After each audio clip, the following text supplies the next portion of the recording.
Hello प्यारे बच्चों, कैसे हो? आई होप सभी अच्छे होंगे। आज हम शुरू करने वाले हैं कक्षा 8 अध्याय 4 आंकड़ों का प्रबंधन प्रश्नावली 4.1 को, जिसकी प्रश्न संख्या 1 क्या दे रखी है।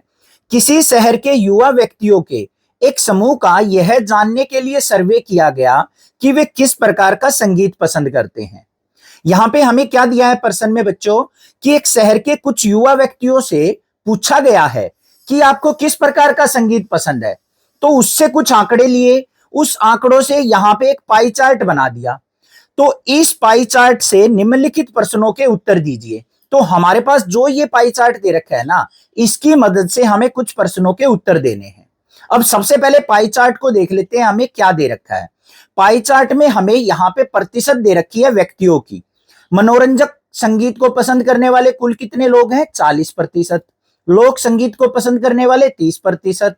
शास्त्रीय और उप शास्त्रीय संगीत को पसंद करने वालों की भी यहाँ पे प्रतिशत दे रखी है। तो सबसे पहले यहाँ पे पहले प्रश्न को देखते हैं, क्या पूछा है। यदि 20 व्यक्ति शास्त्रीय संगीत पसंद करते हैं, क्या कहा है, अगर शास्त्रीय संगीत को पसंद करने वाले 20 व्यक्ति हों तो यह बताना है कि कुल कितने युवा व्यक्तियों का सर्वे किया गया था। तो हमारे जो शहर के अंदर सर्वे हुआ है ना, तो वो कितने लोगों का सर्वे किया गया है, ये हमें ज्ञात करना है। बिल्कुल आसान है। यहां पे सबसे पहले देखो, हमें जो भी ज्ञात करना है ना उसको मान के चल पड़ेंगे यहां पे। तो यहां पे क्या मानेंगे, माना कुल व्यक्तियों की संख्या, माना कुल व्यक्तियों की संख्या, व्यक्तियों की संख्या जो हमें ज्ञात करनी है उसको हम क्या मान लेते हैं, x। अब यहां पे हमें क्या बच्चों दे रखा है, शास्त्रीय संगीत को पसंद करने वाले आदमी 20 दे रखे हैं। अब पाई चार्ट के अंदर शास्त्रीय संगीत देखो कितना है, 10%। तो यहां पे लिखेंगे हम शास्त्रीय संगीत वाले व्यक्ति, शास्त्रीय संगीत को पसंद करने वाले व्यक्ति को पसंद करने वाले कितने हैं भाई, 10% है। उस 10% का हमें यहां पे निकाल के क्या दे रखा है कि वो कितने आदमी थे, 20 आदमी हैं। तो इसका मतलब क्या हो गया, अतः 10% x का 10% वो कितने आदमी होंगे, 20 आदमी होंगे। ध्यान से देखो बच्चों, क्या है, कुल आदमी कितने मानने हैं, x, उसके 10% क्या दे रखे हैं, 20 आदमी शास्त्रीय संगीत को पसंद करने वाले। तो x का 10% किसके बराबर होगा, 20 आदमी के। तो यहां पे इसको हल कर लेंगे, x ऐसे की ऐसे, का मतलब क्या होता है, गुना का निशान, 10% का मतलब 10/100 बराबर है 20। 0 से 0 कट गई, 10 की 20 से गुना करेंगे तो x बराबर क्या आ गया, 20 दाई 200। 200 व्यक्ति जो थे वो टोटल थे शहर के अंदर जिनके ऊपर सर्वे किया गया है। पहला प्रश्न आसानी से समझ में आ गया या नहीं आ गया, बिल्कुल इजी था। अब दूसरे प्रश्न को देख लो, क्या है, किस प्रकार का संगीत सबसे अधिक व्यक्तियों द्वारा पसंद किया गया है। अब यहां पे देखो बच्चों, प्रतिशत से ही हम अनुमान लगा सकते हैं कि कौन सा संगीत सबसे ज्यादा पसंद किया गया है। अब मनोरंजक संगीत को पसंद करने वाले कुल कितने लोग हैं, 40%, जो सबसे ज्यादा प्रतिशत है। तो यहां पे क्या आ जाएगा हमारा, मनोरंजक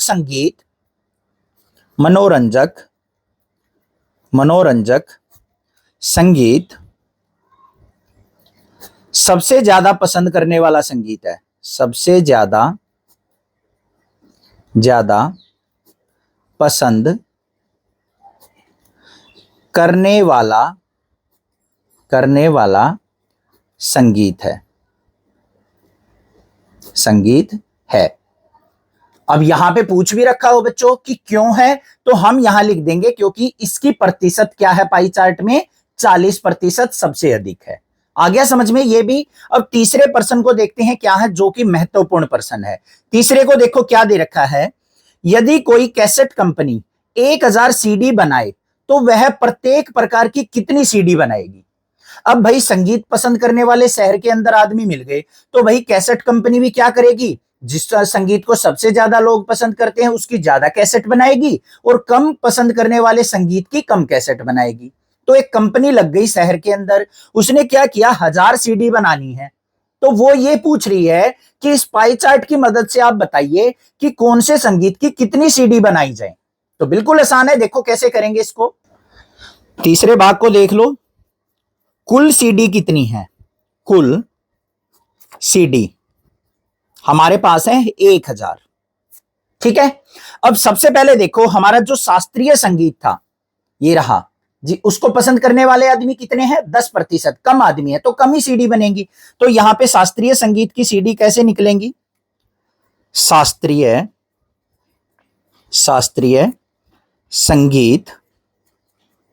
संगीत की सीडी 10% लोग पसंद करते हैं, तो 1000 में से 10% सीडी हम शास्त्रीय संगीत की बना लेंगे। तो क्या लिखा जाएगा, 1000 का 10%। इसको हल कर लो, 1000 ऐसे की ऐसे, का मतलब गुना का निशान, 10% का मतलब 10/100 होता है बच्चों। 2 जीरो से 2 जीरो कट गई, 10 की और 10 की गुना करेंगे तो कितनी आ गई, 100 सीडी आ गई हमारे पास। 100 सीडी जो है शास्त्रीय संगीत की बनेगी। अब उसके बाद अगला संगीत देखते हैं क्या है, उपशास्त्रीय, जो कि 20% लोग पसंद करते हैं। तो यहां पे क्या लिखेंगे अब हम, उपशास्त्रीय संगीत की सीडी, तो वो क्या होंगी, 1000 का 20%, क्योंकि 20% लोग उसको पसंद कर रहे हैं। तो यहां पे देख लो, 1000 का 20% मतलब 1000, का मतलब गुना, और 20% का मतलब 20/100। 2 जीरो से 2 जीरो कट गई, 20 की 10 से गुना करेंगे तो क्या आ गया, 200 सीडी आ गई यहां पे। ये भी आसानी से समझ में आ गया। अब लोक संगीत कितना था, 30%, तो लोक संगीत की सीडी निकाल लेते हैं। लोक संगीत की सीडी तो क्या हो जाएंगी, 1000 का 30%। अब इसको हल करेंगे प्यारे बच्चों, तो 1000 का मतलब गुना, 30% मतलब 30/100। 2 जीरो से 2 जीरो कट गई, 30 की 10 से गुना की तो कितनी सीडी आ गई, 300 सीडी आ गई। अब लास्ट में हमारा क्या बच गया, मनोरंजक संगीत, तो उसकी भी सीडी निकाल लेते हैं। मनोरंजक संगीत की सीडी कितने पसंद करते हैं बच्चों, 40% लोग। तो 1000 का 40% कैसे निकलेगा, 1000 गुना में 40% का मतलब 40/100। 2 जीरो से 2 जीरो कट गई, 40 की 10 से गुना करेंगे तो 400 सीडी। तो सभी संगीत की अलग अलग सीडी हमने निकाल ली कि 100 सीडी जो है शास्त्रीय संगीत की निकलेंगी, 200 उपशास्त्रीय की, 300 लोक संगीत की और 400 मनोरंजक की। अब इन सीडीज को देखो, काउंट करके गिन के देखो, 400 और 300 700 और 200 900 और 100 1000 हो गई ना टोटल 1000 सीडी। तो 1000 सीडी तो थी कंपनी के पास जो बनानी थी। आ गया प्रश्न समझ में, अच्छे से आ गया होगा। अब प्रश्न संख्या 2 देखते हैं क्या है। प्रश्न संख्या 2 में हमें दे रखा है 360 व्यक्तियों के एक समूह से 3 ऋतुओं वर्षा, सर्दी और गर्मी में से अपनी मनपसंद ऋतु के लिए मतदान करने को कहा गया। क्या कहा है भाई, यहां पे कुल 360 व्यक्ति थे जिनसे पूछा गया कि आपको कौन सी ऋतु पसंद है, आपको वर्षा ऋतु पसंद है, सर्दी ऋतु पसंद है या गर्मी ऋतु पसंद है। और उन 360 के 360 लोगों ने अपनी अपनी यहां पे वोट डाल दी। इनसे प्राप्त आंकड़ों को संलग्न चित्र में दर्शाया गया है। तो जो उनसे वोट प्राप्त हुई ना, उसको यहां पे चित्र में दर्शा दिया। देखो कैसे, ग्रीष्म ऋतु को पसंद करने वाले कितने लोग मिले, 90 लोग। वर्षा ऋतु को पसंद करने वाले 120 व्यक्ति मिले और शीत ऋतु को पसंद करने वाले 150 व्यक्ति मिले। तो इसकी मदद से हमें यहाँ पे इन 3 प्रश्नों के उत्तर देने हैं। जिसमें सबसे पहला प्रश्न क्या है बच्चों, किस ऋतु को सबसे अधिक मत मिले हैं। यहां से हम देख के ही बता सकते हैं, आंकड़ों को देख के, कि कौन सी ऋतु को सबसे ज्यादा मत मिले। तो यहां पे हमें दिख रहा है कि शीत ऋतु को 150 व्यक्तियों ने पसंद किया है। 150 व्यक्ति पसंद कर रहे हैं, तो सबसे ज्यादा आंकड़े शीत ऋतु के हैं। तो पहले प्रश्न का क्या उत्तर हो जाएगा, शीत ऋतु। शीत ऋतु में सबसे अधिक मत मिले, सबसे अधिक मत मिले। बस अब आपसे पूछ ले कि भाई सबसे कम किस में मिले, तो उत्तर क्या हो जाता? ग्रीष्म ऋतु हो जाता। आ गया ना समझ में? अब दूसरे भाग को देख लो। प्रत्येक त्रिज्याखंड का केंद्रीय कोण ज्ञात कीजिए। अब हमें क्या करना है, यहां पे ग्रीष्म ऋतु, वर्षा ऋतु और शीत ऋतु तीनों का केंद्रीय कोण ज्ञात करना है। अब केंद्रीय कोण कैसे ज्ञात होता है? देखो, हमारा जो वृत्त होता है बच्चों, उसका पूरा कोण कितना होता है? 360 डिग्री होता है। तो हमें इस 360 डिग्री कोण को इन तीनों ऋतुओं में इनके मत के आधार पर डिवाइड करना है, बांटना है। वही हमारा केंद्रीय कोण हो जाएगा। बिल्कुल आसान तरीका बताऊंगा, देखो ध्यान से कैसे निकलेगा। सबसे पहली ऋतु क्या है? ग्रीष्म ऋतु। तो ग्रीष्म ऋतु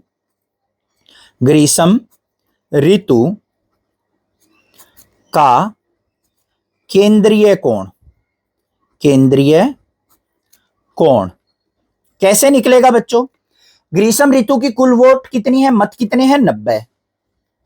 ठीक है, कुल आदमी कितने थे? 360, तो 90/360। और केंद्रीय कोण जब भी हम ज्ञात करें ना, तो उसको गुना करेंगे 360 से, क्योंकि पूरे वृत्त का केंद्रीय कोण कितना होता है? 360 डिग्री होता है। हल कर लो, 360 से 360 कट गया, क्या बच गया? 90। तो यहां पे ग्रीष्म ऋतु का केंद्रीय कोण क्या आ गया प्यारे बच्चों? 90 डिग्री आ गया। अब दूसरी ऋतु देख लो, क्या है? वर्षा ऋतु। वर्षा ऋतु का केंद्रीय कोण वर्षा ऋतु को पसंद करने वाले कुल लोग कितने हैं? 120। और यहां पे हमारे पास कुल व्यक्तियों की संख्या 360 थी। और केंद्रीय कोण क्या होता है वृत्त का? 360 डिग्री। कट कर दिया तो क्या आ गया? यहां पे 120 डिग्री आ गया। आ गया वर्षा ऋतु का भी केंद्रीय कोण। अब शीत ऋतु का केंद्रीय कोण निकाल लो। शीत ऋतु का केंद्रीय कोण देखो बच्चों, 150 लोग जो हैं, 150 व्यक्ति शीत ऋतु को पसंद करते हैं, तो ये हो गया 150। भाग में कुल कितने व्यक्ति थे? 360। और गुना में वृत्त का केंद्रीय कोण 360 डिग्री। कट गया तो कितना आ गया? 150 डिग्री। तो तीनों के यहां पे हमारे पास केंद्रीय कोण आ गए, ग्रीष्म ऋतु का भी, वर्षा ऋतु का भी और शीत ऋतु का भी। अब तीसरे भाग को ध्यान से देखो, हमें क्या करना है, इस सूचना को दर्शाने के लिए एक पाई चार्ट खींचिए। अब जो ये हमारे पास केंद्रीय कोण आए हैं ना, इसकी मदद से हमें एक पाई चार्ट बनाना है। तो उसको कैसे बनाएंगे? सबसे पहले इनकी प्रतिशत केंद्रीय कोण लिख लो बच्चों। ग्रीष्म का क्या है? 90 डिग्री। वर्षा ऋतु का क्या है? 120 डिग्री। और शीत ऋतु का केंद्रीय कोण क्या है बच्चों? हमारा 150 डिग्री। अब देखो, इसकी मदद से हम केंद्रीय कोण कैसे बनाएंगे, बिल्कुल आसान तरीका बताऊंगा। सबसे पहले हम क्या करेंगे, एक सर्कल बना लेंगे, एक वृत्त बना लेंगे। क्या बना लेंगे? एक वृत्त बना लेंगे। ये बना लिया मैंने, एक वृत्त बन गया। ठीक है, दूसरा काम क्या करेंगे भाई, एक स्केल की हेल्प से यहां पे हम पहले तो एक डॉट लगा लेंगे और एक यहां पे इस प्रकार से हम त्रिज्या बना लेंगे इस वृत्त की। ये बन गई हमारी त्रिज्या। सबसे पहले ग्रीष्म ऋतु का कोण क्या है? 90 डिग्री है। तो यहां पे हम क्या करेंगे, इस पे अपने पास से 90 डिग्री का कोण बना लेंगे। ये बन गया 90 डिग्री का कोण और ये हमारी क्या हो जाएगी? ग्रीष्म ऋतु हो जाएगी। इस प्रकार से लिख देंगे। आ गया समझ में? यहां पे कोई दिक्कत नहीं होनी चाहिए। अब दूसरा हमें क्या बनाना है, वर्षा ऋतु के लिए 120 डिग्री का बनाना है। 120 डिग्री का कैसे बनेगा बच्चों? देखो, अगर मैं इस लाइन को ऐसे सीधी बना दूं तो ये तो 90 डिग्री का हो गया, तो इस लाइन से थोड़ा सा नीचे बनाना पड़ेगा मुझे। तो मैं क्या करता हूं, यहां पे थोड़ा सा नीचे कोण बना देता हूं अपने पास से और इसको लिख देता हूं, ये हमारा क्या है? 120 डिग्री का। कौन सी ऋतु को दर्शाएगा? ये वर्षा ऋतु को। और जो तीसरा कोण बच गया वो कितने डिग्री का बच गया? 150 डिग्री का, जो हमारा शीत ऋतु को दर्शाएगा। इन कोणों को आप डी की मदद से भी बना सकते हैं और जैसे मैंने बनाए हैं अंदाजे से भी बना सकते हैं, गलत नहीं माना जाएगा। ये प्रश्न बिल्कुल ठीक है। आ गया समझ में किस प्रकार से पाई चार्ट आपको बनाना है? क्लियर? चैनल को सब्सक्राइब जरूर कर लेना, क्योंकि आने वाली क्लासेस की वीडियो भी आपको इसी चैनल पे मिलेंगी। और अपने क्लासमेट्स में वीडियो को जरूर शेयर करना। आपके लिए एक छोटी सी रिक्वेस्ट है आपके सर की, ठीक है, नेक्स्ट देखते हैं प्रश्न संख्या 3 क्या है। प्रश्न संख्या 3 में हमें दे रखा है निम्नलिखित सूचना को दर्शाने वाला एक पाई चार्ट खींचिए। यह सारणी व्यक्तियों के एक समूह द्वारा पसंद किए जाने वाले रंगों को दर्शाती है। कुछ लोगों को लिया और उनसे पूछा कि भाई आपको कौन सा रंग पसंद है, तो उसका यहां पे आंकड़ों से हमने क्या किया, एक पाई चार्ट बनाने के लिए एक टेबल बना ली, सारणी बना ली। तो हमें बताना है यहां पे कि इन अलग अलग रंगों से आप किस प्रकार से पाई चार्ट बनाएंगे। बिल्कुल आसान है, ध्यान से देखो बच्चों।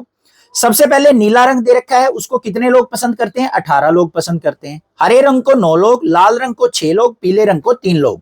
और कुल यहां पे जो हमारा जो डाटा लिया गया है वो हमारे कुल कितने लोगों का है, 36 लोगों का। तो इसकी मदद से हमें पाई चार्ट बनाना है। तो सबसे पहले यहां पे क्या लिखेंगे, कुल व्यक्तियों की संख्या, कुल व्यक्तियों की संख्या कितनी है भाई, 36 लोगों से पूछा गया है। अब हमें यहां पे पाई चार्ट बनाने के लिए सबसे पहले क्या करना पड़ेगा, इन सभी रंगों के केंद्रीय कोण ज्ञात करने पड़ेंगे बच्चों। तो पहले नीले रंग का केंद्रीय कोण ज्ञात करते हैं। तो यहां पे लिखेंगे नीले रंग का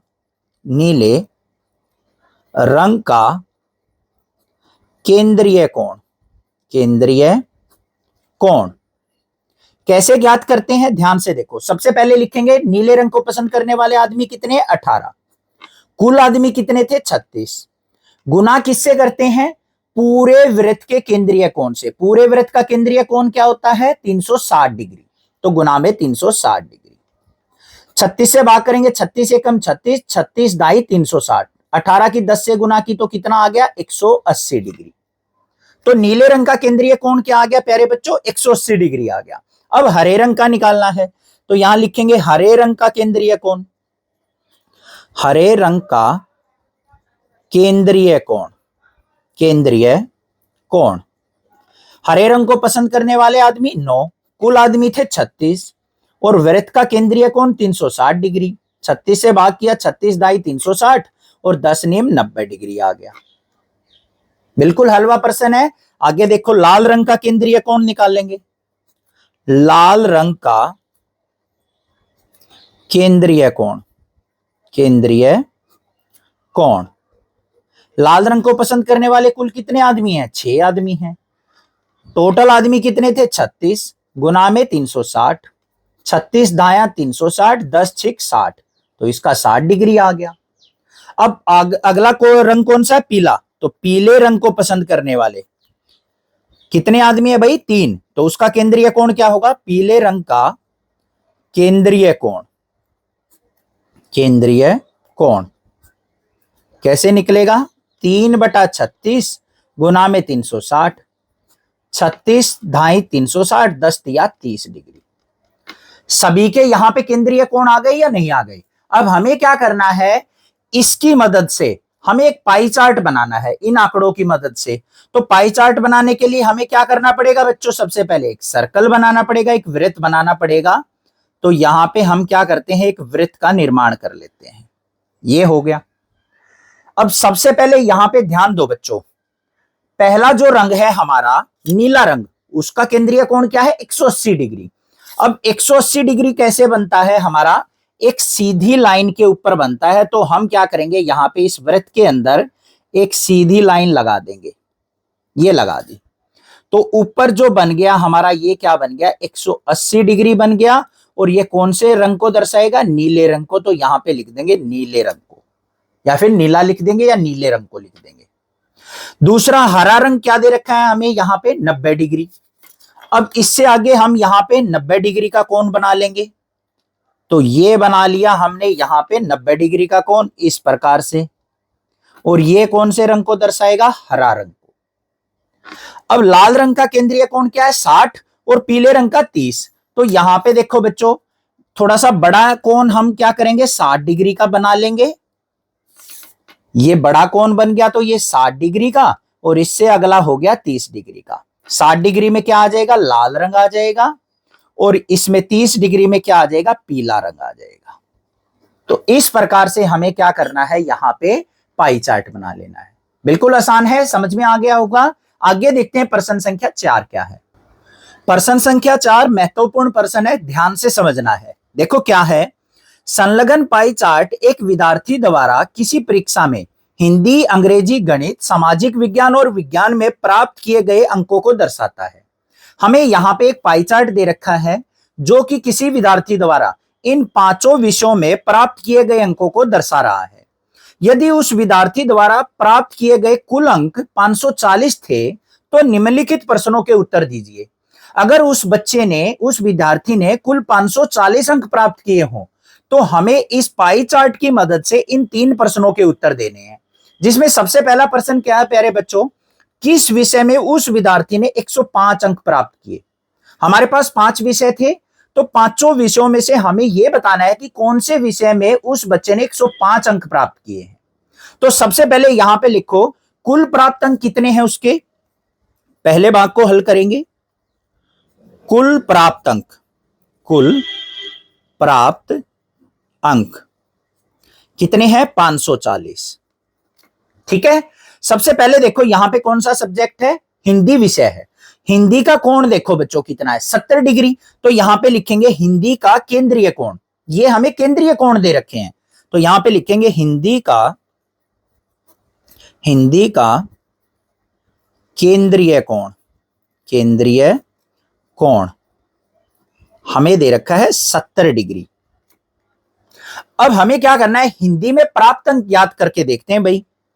हिंदी में प्राप्त अंक कैसे निकलेंगे ध्यान से देखो। सबसे पहले देखो बच्चों यहां पे केंद्रीय कोण कितना है 70 डिग्री और कुल हमारा केंद्रीय कोण कितना होता है पूरे वृत्त का 360 डिग्री। इतनी बात समझ में आई। प्राप्त कितने किए हैं बच्चे ने अंक 540, कुल अंक प्राप्त जो किए हैं 540, तो उससे हम इसको गुना कर देंगे। अब हल कर लो, इसको देख लो। हम इसको अगर 180 से भाग करें, 180 दूनी 360, 180 तिया 540, 2 एकम 2, 2 तिया 6, 2 पंजे 10, 35 तिया क्या हो गया 105 अंक।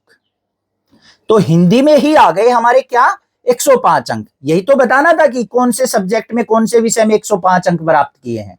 तो हिंदी विषय में उसने 105 अंक प्राप्त किए हैं। अगर हमारा हिंदी ना आता भाई, यहां पे मान लो हमारे 120 अंक आ जाते तो हमें दूसरे सब्जेक्ट में, दूसरे विषय में चेक करके देखना पड़ता कि कौन से सब्जेक्ट में उसके 105 अंक आए हैं। ठीक है, समझ में आ गया। अब दूसरे भाग को देखो, दूसरे प्रश्न में क्या दे रखा है। उस विद्यार्थी ने गणित में हिंदी से कितने अधिक अंक प्राप्त किए हैं, यह पूछा है अब कि उस विद्यार्थी ने गणित में हिंदी से कितने ज्यादा अंक प्राप्त किए। अब भाई ये तो हमें पता चल गया कि गणित के अंदर उसने ज्यादा अंक प्राप्त किए हिंदी के कंपैरिजन में। तो पहले हमें क्या करना पड़ेगा, गणित के अंक निकालने पड़ेंगे, तभी तो दोनों के अंतर से हम बता सकते हैं कि गणित में कितने अधिक अंक प्राप्त किए। तो पहले हम क्या करेंगे, यहां पे गणित के अंक निकालते हैं। तो यहां पे क्या लिखा जाएगा, गणित का केंद्रीय कोण, केंद्रीय कोण क्या है भाई, पाई चार्ट में देखेंगे गणित का केंद्रीय कोण है 90 डिग्री। तो गणित में प्राप्त अंक, गणित में प्राप्त अंक कैसे निकलेगा भाई, यहां पे केंद्रीय कोण है 90 डिग्री, भाग किससे करते हैं, कुल जो हमारा केंद्रीय कोण होगा पूरे वृत्त का होता है 360 डिग्री और कुल प्राप्त अंक कितने थे 540। तो यहां पे 90 एकम 90, 90 चौक 360, 4 से भाग करेंगे तो 4 एकम 4, 14 हो गया, 4 तिये 12 और 4 पंजे 20। तो कुल अंक कितने आ गए 135 अंक आ गए या नहीं आ गए। अब दोनों का अंतर देख लेंगे, अंतर देखेंगे यहां पे गणित में कितने प्राप्त अंक किए हैं 135, हिंदी में कितने प्राप्त किए थे 105। तो 135 में से 105 गया तो कितना आ गया 30। तो यहां पे हम लिखेंगे अतः गणित में हिंदी से 30 अंक ज्यादा प्राप्त किए, 30 अंक अधिक प्राप्त किए, प्राप्त किए। ये उत्तर हो गया। आ गया समझ में। तीसरे भाग को देखते हैं, तीसरे भाग में क्या पूछा है। तीसरे भाग में पूछ रखा है, जांच कीजिए कि क्या सामाजिक विज्ञान और गणित में प्राप्त किए गए अंकों का योग विज्ञान और हिंदी में प्राप्त किए गए अंकों के योग से अधिक है। अब हमें यहां पे क्या करना है, सामाजिक विज्ञान और गणित के अंक देखने हैं, क्या वो विज्ञान और हिंदी के अंकों से ज्यादा है या नहीं है। तो सबसे पहले हमें सामाजिक विज्ञान और विज्ञान के अंक ज्ञात करने पड़ेंगे, क्योंकि गणित और हिंदी के तो हम ज्ञात कर चुके। तो यहां पे सबसे पहले देखो हम क्या लिखेंगे, सामाजिक विज्ञान के। तो सामाजिक विज्ञान का केंद्रीय कोण क्या है, सामाजिक विज्ञान का केंद्रीय कोण, केंद्रीय कोण कितना है भाई, 65 डिग्री है। कितना है, 65 डिग्री। देख भी लेंगे यहां पे पाई चार्ट में सामाजिक विज्ञान का कितना है, 65 डिग्री। तो इसके अंक देख लेते हैं। सामाजिक विज्ञान, सामाजिक विज्ञान में अंक, विज्ञान में अंक कैसे निकलेगा, 65 डिग्री भाग में 360 डिग्री। कुल प्राप्त अंक कितने थे, 540। 18 से भाग करेंगे, 180 से भाग करेंगे, 180 दूनी 360, 180 तिया 540। 65 की और 3 की गुना करो, 3 पंजे 15, हासिल 1, 3 6 18 और 1 19। 195 भाग में 2, 195 को 2 से भाग करो, 2 नीम 18, यहाँ पे 15 हो गया, 2 सते 14 और फिर 10, 2 पंजे 10। तो 97.5 अंक जो है सामाजिक विज्ञान में प्राप्त किए हैं। अब हमें विज्ञान के भी ज्ञात करने हैं। तो विज्ञान का यहां पे केंद्रीय कोण देखो, विज्ञान का केंद्रीय कोण, केंद्रीय कोण कितना है भाई, देख लेंगे हम पाई चार्ट में। विज्ञान कहां है हमारा, ये रहा 80 डिग्री। तो यहां पे 80 डिग्री। अब इसके अंक देख लेते हैं। विज्ञान में अंक कितने प्राप्त किए भाई बच्चे ने, 80 डिग्री भाग में 360 डिग्री गुना में 540। यहां पे 18 से 180 से भाग करेंगे, 180 दूनी 360, 180 तिया 540, 2 से इसको भाग किया 40, 40 तिया क्या हो गया, 120 अंक आ गया भाई। अब हमें देखना है यहां पे सामाजिक विज्ञान और गणित के अंक। तो यहां पे सामाजिक विज्ञान, सामाजिक विज्ञान जमा में गणित के अंक, गणित अंक कितने होंगे भाई, सामाजिक विज्ञान में कितने हैं 97.5 और गणित में कितने प्राप्त किए थे, अभी हमने ज्ञात किए थे यहां पे 135 अंक। तो 135 और 97.5 को अगर योग देखेंगे, योग क्या आएगा, तो वो आएगा 232.5 अंक। अब हमें किसके देखने हैं, विज्ञान और हिंदी के। तो विज्ञान जमा में हिंदी अंक, विज्ञान में कितने अंक प्राप्त किए 120 और हिंदी में कितने प्राप्त किए थे 105। तो 120 और 105 कितने हो गए बच्चों, 225 अंक। अब यहां से हमें दिख रहा है कि सामाजिक विज्ञान और गणित में विज्ञान और हिंदी से अधिक अंक प्राप्त किए हैं। तो यहां पे लिख देंगे, अतः सामाजिक विज्ञान, सामाजिक विज्ञान जमा गणित में, गणित में विज्ञान और हिंदी से अधिक अंक प्राप्त किए हैं, विज्ञान और हिंदी से अधिक अंक प्राप्त किए हैं, अधिक अंक प्राप्त किए हैं, प्राप्त किए हैं। अब बच्चों ध्यान से एक चीज देखो, कई बार प्रश्न में क्या करता है, वो ये भी पूछ लेता है कि कितने अधिक प्राप्त किए हैं। तो हम क्या करेंगे, 232.5 में से 225 को घटा लेंगे। तो यहां पे उत्तर क्या आ जाएगा, 7.5। तो कितने अधिक प्राप्त किए, 7.5 अंक सामाजिक विज्ञान और गणित में उसने अधिक प्राप्त किए हैं। आ गया समझ में प्रश्न संख्या 4 भी। आगे देखते हैं प्रश्न संख्या 5 क्या है। प्रश्न संख्या 5 में हमें दे रखा है, किसी छात्रावास में विभिन्न भाषाएं बोलने वाले विद्यार्थियों की संख्या नीचे दी गई है। इन आंकड़ों को एक पाई चार्ट द्वारा प्रदर्शित कीजिए। अब भाई किसी छात्रावास के अंदर ना हिंदुस्तान से अलग अलग जगह से आप बच्चे रहते हैं, सभी बच्चे अलग अलग भाषा बोलते हैं। हिंदी भाषा बोलने वाले 40 विद्यार्थी हैं, अंग्रेजी वाले 12, मराठी वाले 9, तमिल भाषा वाले 7, बंगाली वाले 4। तो टोटल जो है यहाँ पे कुल जो छात्रावास के अंदर विद्यार्थी हैं वो कितने हैं? 72 विद्यार्थी रहते हैं। तो इसकी मदद से, इन आंकड़ों की मदद से हमें क्या करना है? एक पाई चार्ट बनाना है। तो उसके लिए हमें क्या करना पड़ेगा? सभी भाषाओं का केंद्रीय कोण ज्ञात करना पड़ेगा, तभी हम पाई चार्ट बना सकते हैं। तो देखो कैसे बनाएंगे, बिल्कुल इजी। सबसे पहले देखो कुल छात्र कितने हैं, कुल छात्र वो हमारे पास है 72। ठीक है, सबसे पहले हम हिंदी भाषा का केंद्रीय कोण ज्ञात करेंगे। हिंदी भाषा का केंद्रीय कोण, केंद्रीय कोण कैसे निकलेगा बच्चों? देखो हिंदी भाषा बोलने वाले कुल विद्यार्थी कितने हैं? 40। ठीक है, और जो छात्रावास के अंदर कुल टोटल विद्यार्थी थे वो 72 हैं। अब हमें पता है केंद्रीय कोण ज्ञात करने के लिए हमें किससे गुना करनी होती है? 360 डिग्री से गुना करनी होती है। हल कर लेते हैं इसको। तो यहां पे 72 एकम 72, 72 पंजे 360 होता है। 40 की ओर 5 से गुना करेंगे तो कितना हो जाएगा? 4 पंजे 20, 200 डिग्री यहां पे क्या आ गया? केंद्रीय कोण आ गया। किसका? हिंदी भाषा का। अब आगे देखेंगे कौन सी भाषा है? अंग्रेजी। तो अंग्रेजी भाषा को लिखेंगे, अंग्रेजी भाषा का केंद्रीय कोण, केंद्रीय कोण। अंग्रेजी भाषा वाले कितने बच्चे हैं? 12 बच्चे। 12 बटे 72 गुना में 360। 12 से इसको 72 से भाग किया 5, 12 पंजे 60 डिग्री आ गया।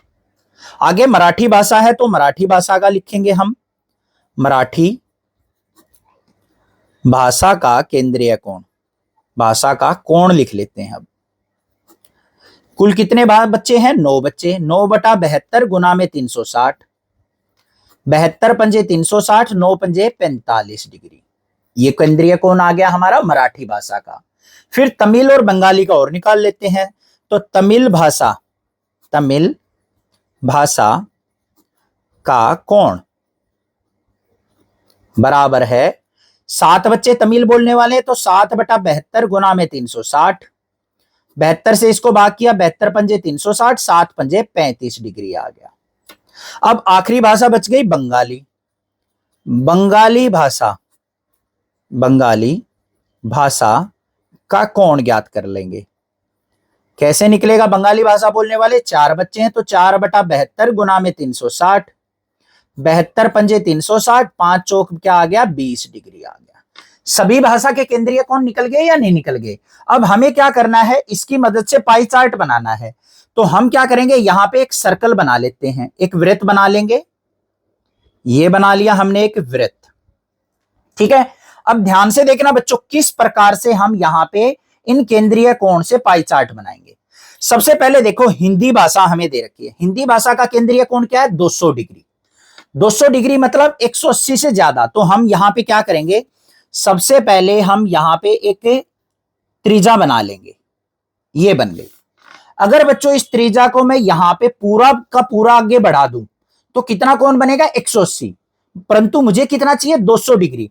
तो मुझे क्या करना पड़ेगा? इस लाइन को सीधा ना ले जाके थोड़ा सा मुझे टेढ़ा करना पड़ेगा। इस प्रकार से टेढ़ा कर दिया, थोड़ी सी टेढ़ी कर दी, तो इस कोण को हम क्या लिख देंगे? 200 डिग्री। और भाषा क्या हो जाएगी? यहां पे हिंदी भाषा के लिए हमने यहां पे पाई चार्ट बना दिया। आ गई बात समझ में? आगे दूसरी भाषा क्या है? अंग्रेजी भाषा का कोण क्या है? 60 डिग्री। अब इस लाइन के ऊपर हम क्या करेंगे? यहां पे 60 डिग्री का अंदाजे से कोण बना लेंगे कि ये हमारा क्या हो गया? 60 डिग्री। इसको क्या लिख देंगे? अंग्रेजी। ये अंग्रेजी भाषा हो गई। अगर बिल्कुल एग्जैक्ट बनाना है तो डी की मदद से भी बना सकते हैं। फिर मराठी भाषा के लिए 45 डिग्री बनाना है तो हम क्या करेंगे? यहां पे इसको 45 डिग्री बना लेते हैं। इसको लिख देते हैं भाई 45 डिग्री। और ये भाषा क्या हो गई? मराठी। ठीक है, फिर तमिल भाषा के लिए 35 डिग्री। तो हम यहां पे क्या करते हैं, ये बना दिया भाई, इसको लिख देते हैं 35 डिग्री और यहां पे भाषा क्या आ जाएगी, तमिल। और जो बचा हुआ यहां पे भाग है वो 20 डिग्री हो गया और यहां पे भाषा क्या आ जाएगी, हमारी बंगाली। बस ये हो गई। अब इस प्रकार से बना देंगे ना तो कोई आपका पेपर के अंदर कोई कोण यहां पे मेजर नहीं करके देखेगा कि आपने एग्जैक्ट 200 डिग्री लिया है या नहीं लिया है। बस थोड़ा सा ध्यान देना है कि 200 डिग्री के लिए हमें क्या करना पड़ेगा, 180 से थोड़ा सा बढ़ा देना है कोण को। सीधी लाइन बना देते तो ऊपर 180 बनता, उससे थोड़ी सी नीचे बना दी तो मेरा 200 डिग्री हो गया। ये अंदाजे से बना देंगे। इस प्रकार से हमें प्रश्न हल करना है। आ गया समझ में? चैनल को सब्सक्राइब, वीडियो को लाइक जरूर करना और ज्यादा से ज्यादा अपने फ्रेंड्स में शेयर करना। Thank you students for watching this video.